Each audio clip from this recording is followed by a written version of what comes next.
বাংলাদেশে এই দুঃসময়ে শিক্ষার্থীরা এগিয়ে এসেছে। তারা আজ ট্রাফিকের দায়িত্ব পালন করছে। রোদ ঝড় বৃষ্টি কোনো কিছুই তাদের দায়িত্ব পালনে বাধা হয়ে দাঁড়াতে পারছে না। তারা স্বার্থহীনভাবে এই দায়িত্ব পালন করে যাচ্ছে এবং নিষ্ঠার সাথে। আমি এটাও দেখেছি যে যারা হেলমেট পরিধান করেনি তাদের কাউকে নামিয়ে দেওয়া হয়েছে বাইক থেকে, এবং এটাও দেখেছি যে শাস্তি হিসেবে তাদের কাউকে ট্রাফিকের দায়িত্ব পালন করতে হয়েছে এবং বেশ কিছু জনকে সতর্ক করে ছেড়ে দেওয়া হয়েছে। শিক্ষার্থীদের এই কাজগুলো আসলেই প্রশংসার যোগ্য। কিন্তু আজকে আমি একটা জিনিস দেখে খারাপ লাগলো। দুইজন বাইক আরোহীর মধ্যে একজন হেলমেট ছিল, একজনের হেলমেট ছিল না। শিক্ষার্থীরা সেই বাইকটিকে থামালো।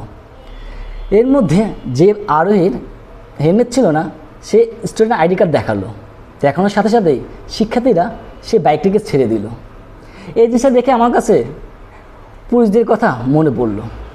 আপনি কখনোই কোনো ট্রাফিক সার্জনে দেখবেন না কোনো পুলিশ আরোহীদের আটকাতে, যেটা আসলেই ঠিক না। শিক্ষার্থীদের হতে হবে সম্পূর্ণ নিরপেক্ষ। পরিশেষে বলতে চাই, শিক্ষার্থীরা যে দায়িত্ব পালন করছে তা আসলেই প্রশংসার যোগ্য।